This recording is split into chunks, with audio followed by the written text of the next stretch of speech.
আজকের ভিডিওটি শুরু করার পূর্বে একটা কথা দর্শক বন্ধুদের সাথে আমি শেয়ার করতে চাই যে আমার এই ছোট্ট চ্যানেলটিতে আমি রেসিপি দেখানোর সাথে সাথে মাঝে মাঝে ব্লগিংও শেয়ার করে থাকি। তাই তোমরা যারা আমার রেসিপি দেখতে পছন্দ করো তারা প্লিজ একটু আমার সাথে থেকো। তাহলে আজকের পর্বে আমি তোমাদের সাথে শেয়ার করব কষা মাংস রেসিপি। এটি অনেক পুরানো ট্র্যাডিশনাল বাঙালি রান্না, আর আমি চেষ্টা করব যতটা সম্ভব ট্র্যাডিশনালভাবে এটা রান্নাটা করে দেখাতে পারি। তাহলে চলো বেশি দেরি না করে রেসিপিটা শুরু করা যাক। মাটন কষা রান্না করার জন্য এখানে আমি 600 গ্রাম খাসির মাংস নিয়ে নিয়েছি। এবার মাংসটাকে আমি ম্যারিনেট করে নেব। এর জন্য আমি দিলাম 1 চা চামচ মতো আদা বাটা, 1 চা চামচ মতো রসুন বাটা। এরপর আমি যেটা দেব সেটা হলো হলুদ গুঁড়ো, 1/2 চা চামচ মতো হলুদ গুঁড়ো।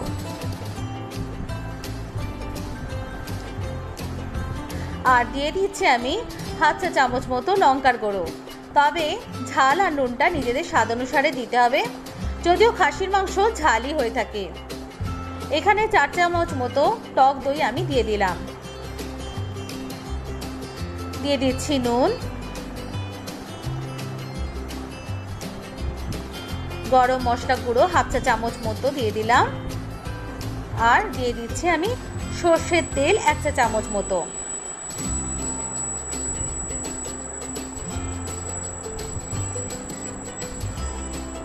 এবার আমি মশলাগুলোর সাথে মাংসটাকে ভালো করে মাখিয়ে নেব।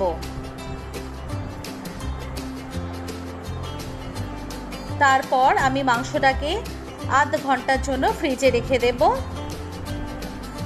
তোমরা চাইলে আধ ঘন্টার বেশিও রেখে দিতে পারো। আর একটা কথা বলতে চাই, রান্নাটা সত্যি কিন্তু ভীষণই ভালো খেতে হয়েছিল, কারণ আমি রান্নাটা করার পরেই ভয়েস ওভারটা দিচ্ছি। তো তোমরা বাড়িতে ট্রাই করে দেখতে পারো, আর অবশ্যই আমাকে কিন্তু ফিডব্যাক দিও একটা। আধ ঘন্টা পর ফিরে এলাম।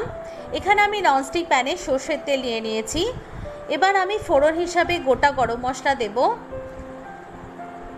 যার মধ্যে রয়েছে দারচিনি, এলাচ আর লবঙ্গ। আর দিলাম আমি তেজপাতা। মাছ এবং মাংস রান্না বেশিরভাগ সময় সর্ষের তেলেই কিন্তু ভালো হয়। ফোড়নটাকে হালকা করে ফ্রাই করে নিয়ে এবার আমি দিয়ে দিলাম পেঁয়াজ কুচি। এখানে আমি 4টে মাঝারি সাইজের পেঁয়াজ কেটে রেখেছিলাম। পেঁয়াজটাকে এবার আমি ভেজে নেব। পেঁয়াজটা ভাজা হয়ে গেছে, দেখতেই পাচ্ছ। এবার আমি টমেটো কুচিটা দিয়ে দিলাম। টমেটোটা দেওয়ার পরে আমি দেব 1/2 চা চামচ মতো আদা বাটা, 1/2 চা চামচ মতো রসুন বাটা,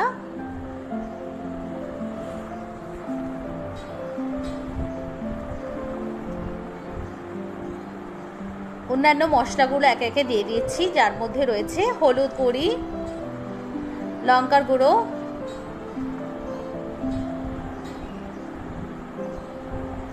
জিরে আর ধনে গুঁড়ো। মশলাটা তেল ছেড়ে দিয়েছে। এরপর আমি ম্যারিনেট করা খাসির মাংসটাকে মশলাটার মধ্যে দিয়ে দেব।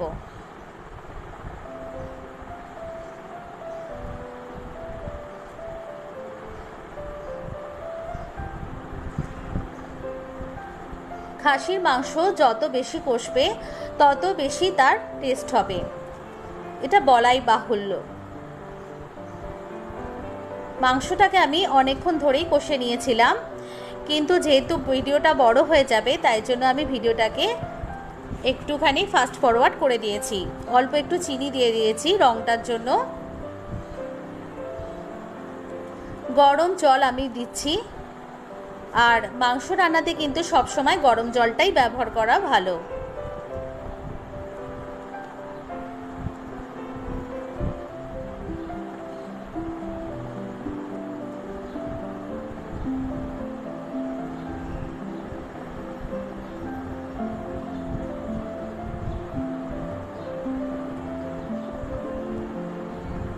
এবার আমি দিয়ে দিচ্ছি নুন,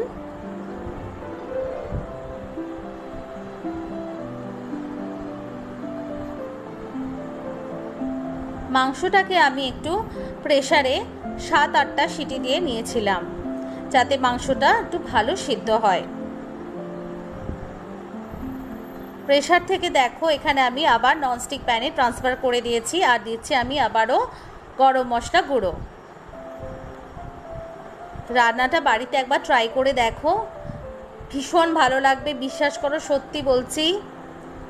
আর আমার রান্না যদি তোমাদের ভালো লেগে থাকে এবং অন্যান্য ভিডিওগুলো যদি আমার ভালো লেগে থাকে, তাহলে আমার চ্যানেলকে সাবস্ক্রাইব করো, লাইক করো, শেয়ার করো। সবাই ভালো থেকো, সুস্থ থেকো।